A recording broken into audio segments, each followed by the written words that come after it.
जय हिंद दोस्तों। Indian navy ट्रेडमेट्स, जैसा कि आप ये देख रहे हैं, आरटीआई का रिप्लाई है, registered integrated headquarter ministry of defence navy. तो आपको इस वीडियो में बहुत सारी चीज़ें बताएंगे, आप पूरे वीडियो में बने रहिएगा। आपको ये भी बताएंगे जैसे एग्ज़ाम में नेवी का जो एग्ज़ाम हुआ है, जो शिफ्ट बचा है वो तो होगा ही महाराष्ट्र, पुणे और आपका नागपुर का, लेकिन जो हो चुका है उसमें काफ़ी सारी फैक्टर्स काम किया है। तो आप लोग जो सोच रहे हैं, जो कैंडिडेट ये सोच रहा है कि काफ़ी हाई कट ऑफ जाने वाला है, तो उसको मैं इस पूरे वीडियो में एनालिसिस करके बताऊंगा। और आप मेरे एनालिसिस के आधार पे नहीं, बल्कि मेरे द्वारा बताए गए एनालिसिस के आधार पे आप सेटिस्फाइड होंगे, तब आप मुझसे एग्री होना और मुझे कमेंट्स करना और लाइक करना और कमेंट्स करके बताना कि क्या मैं सही बता रहा था कि गलत। जैसे कि बहुत सारा जैसे एग्ज़ाम जब हो रहा था, तो जब नेवी का एग्ज़ाम जो भी हो रहा था, उस समय आपका बिहार पुलिस का भी एग्ज़ाम था और एनटीपीसी दोनों पैरेलल एग्ज़ाम चल रहा था। तो आपको पता होगा कि बहुत सारा जो फॉर्म फिलअप होता है वो आपका नॉर्थ रीजन से होता है, मतलब कि बिहार हो गया, आपका यूपी हो गया और झारखंड हो गया। ये तीनों चारों राज्य जो हैं, बिहार उहार से काफ़ी ज़्यादा फॉर्म और यूपी से बहुत ज़्यादा फॉर्म अप्लाई किए जाते हैं। तो बहुत सारे फैक्टर काम कर गए हैं इसमें। आपको लास्ट में मैं कट ऑफ बताऊंगा, लास्ट में मैं एग्ज़ाम कब होगा ये भी बताऊंगा, और एग्ज़ाम जो बचे हैं बच्चों का, कैंडिडेट का, उनको प्रिपरेशन किस तरह से करना है उसका मैं थोड़े से आज स्ट्रैटेजी के बारे में भी चर्चा करूंगा। तो आइए देखते हैं कि इस आरटीआई में है क्या। तो ये पूरा आप देख पा रहे होंगे इसको, कि मैंने पूरा एक एक सीट पे पूरी वैकेंसी को अलग किया है कि एक सीट पे कितना फाइट है, ठीक ना, एक सीट पे कितने लोग हैं और कितने ज़्यादा टफ वैकेंसी और कितना कट ऑफ जा सकता है।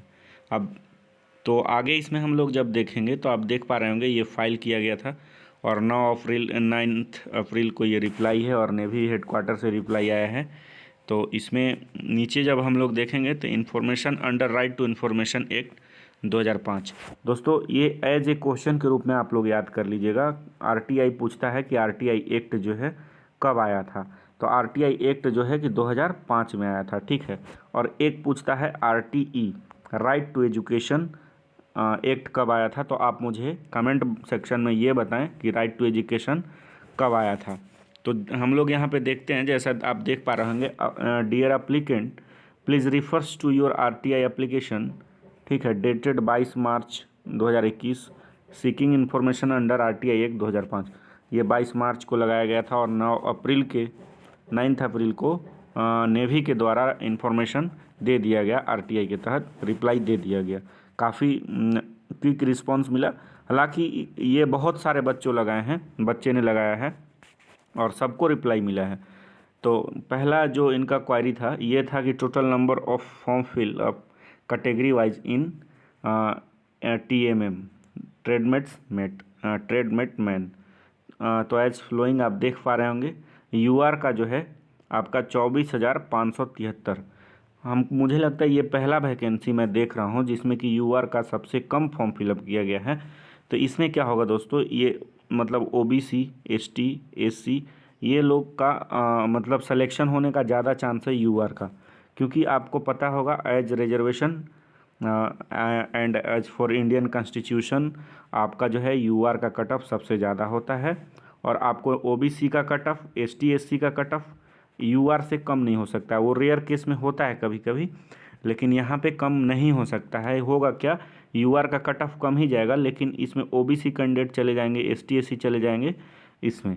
तो EWS का तो पिछले बार 13 नंबर है, मैं वीडियो पूरा डाल चुका हूँ और मैं एग्ज़ाम ख़त्म जैसे ही होगा पूरे एनालिसिस के साथ आपको बिल्कुल ही सटीक कट ऑफ बताऊँगा नेवी ट्रेडमेट्समैन का। तो अगर आप मेरे चैनल पे नए हैं तो ज़रूर सब्सक्राइब कर लीजिए और वो जो घंटा है वो घंटा दबा लीजिए ताकि आपका भी बजता रहे और मेरा भी बजता रहे। तो इसमें आप देख पा रहे होंगे UR में जो है दोस्तों 24,573 हैं, OBC में 71,120 सबसे ज़्यादा मार OBC का है, SC में जो है 37,756 और ST में जो है 12,162 और EWS कैंडिडेट फिर से कम है। भाई लोग यहाँ पे बहुत प्रॉब्लम है EWS का, क्योंकि बहुत सारे लोग स्टेट वाले डॉक्यूमेंट को अपलोड कर दिए हैं, बहुत सारे लोग तहसीलदार से साइन करवा के अपलोड कर दिए हैं, बहुत सारे लोग पुराने फाइनेंशियल ईयर से बाहर अपलोड कर दिए हैं, बहुत सारे वीडियो CO का अपलोड कर दिए हैं। तो ये नंबर जो देख रहे हैं ना, ये काफ़ी डिक्रीज कर जाएगा EWS का। इसलिए मैं फिर से बता रहा हूँ EWS का कट ऑफ बहुत कम जाएगा, 50 के आसपास मैक्सिमम मुझे लगता है कि जा पाएगा।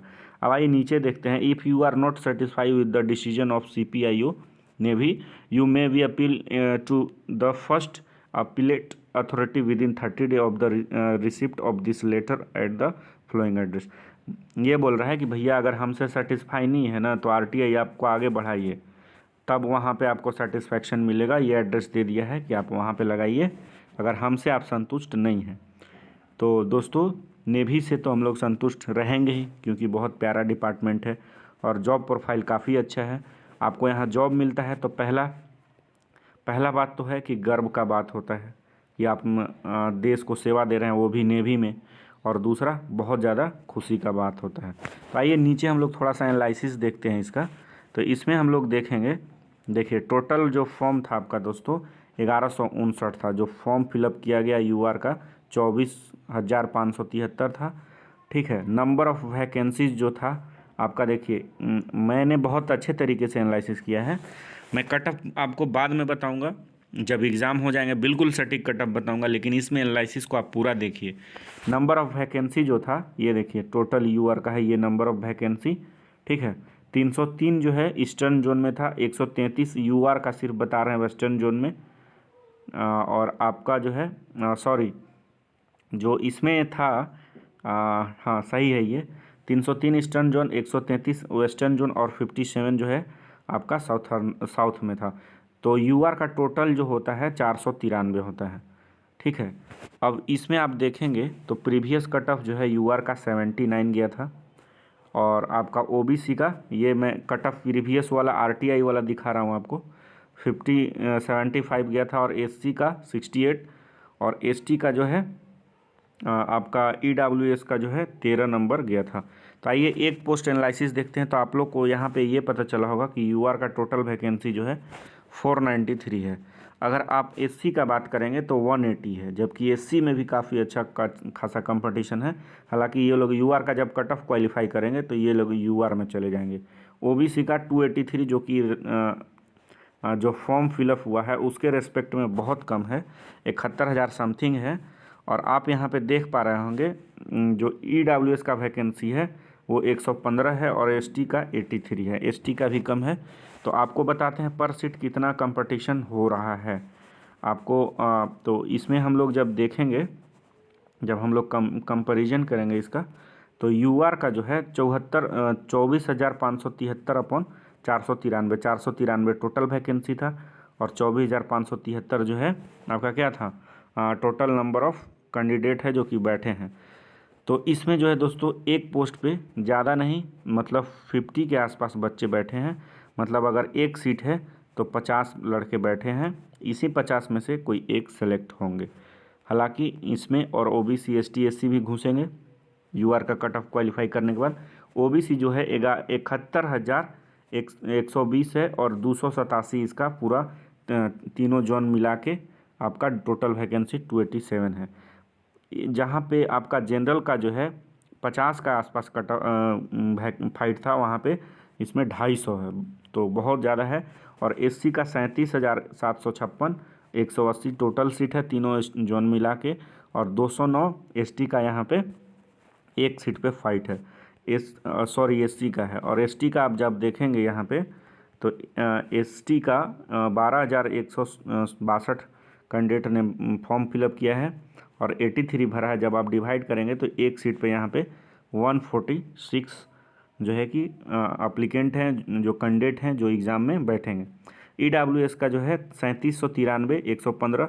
यहाँ पे फिर से देखिए एक EWS कैंडिडेट जो है, मतलब एक EWS वैकेंसी पे 32 UWS, 33 मान लीजिए आप, 33 EWS कैंडिडेट यहाँ पे जो है कि फॉर्म फिलअप किए हैं। तो काफ़ी फ़ाइट कम है, सबसे ज़्यादा फाइट जो है OBC में ही है। अब आपको बताते हैं हम कुछ बातें।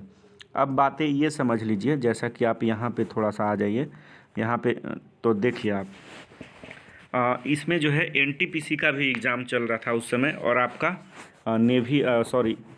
बिहार पुलिस का चल रहा था, RRB NTPC। ये तो सब कोई फॉर्म भरता है, 12th वाला भी इस बार एलिजिबल था, ग्रेजुएशन वाला भी।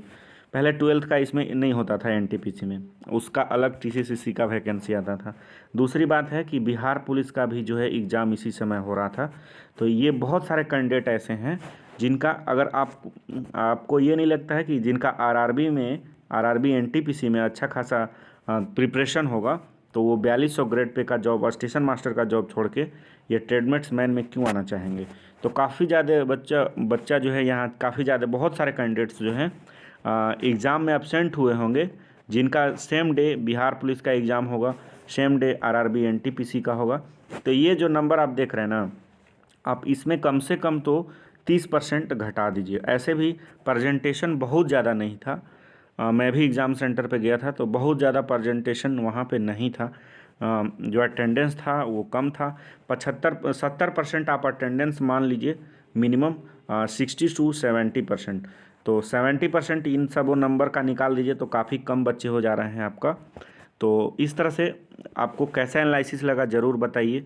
आप लोग रिप्लाई नहीं करते हैं, कमेंट्स नहीं करते हैं, सिर्फ मुझसे ही रिप्लाई चाहते हैं। आप मुझे कमेंट्स कीजिए तो ही मेरा मनोबल और विश्वास बढ़ेगा। सिर्फ आप मुझसे ही रिप्लाई चाहते हैं, बहुत सारा जिनका भी प्रॉब्लम होता है वो ही सिर्फ कमेंट्स करते हैं, मैं उनका बराबर रिप्लाई करता हूँ। आप भी कभी कभी कमेंट मुझे मतलब हौसला बढ़ाया कीजिए। और जो डीएफसी का भाई फॉर्म भरे हैं, डीएफसी डेडिकेटेड फ्रेट कॉरिडोर, उसके लिए प्रॉपर क्लास आने वाला है इस चैनल पे। तो आपसे प्लीज़ रिक्वेस्ट है, आप सब्सक्राइब कर लीजिए इस चैनल को। भले ही आप जो है कि पढ़ें या ना पढ़ें, डीएफसी इन द सेंस कि मतलब मेरे चैनल से पढ़ें या ना पढ़ें, आप ज़रूर यहाँ सब्सक्राइब कर लीजिए, क्योंकि डीएफसी में काफ़ी ज़्यादा जो है आपका डीएफसी में काफ़ी ज़्यादा आपका सिलेबस है जो उटपटांग है। जैसे कि ननटेक वाला अगर आप फॉर्म भरे होंगे तो आरआरबी रेलवे का, इंडियन रेलवे का हिस्ट्री है, डीएफसी का हिस्ट्री है, इकोनॉमिक्स है और मार्केटिंग है। आपका इकोनॉमिक्स हो गया, मार्केटिंग हो गया, कस्टमर सीआरएम है जिसको कस्टमर रिलेशन मैनेजमेंट बोलते हैं, और आपका है एक टॉपिक कोई और है। तो ऐसे टॉपिक जिनका कि नॉर्मली आपको कहीं नहीं मिलेगा, मैं सिर्फ ऑब्जेक्टिव लाने वाला हूँ।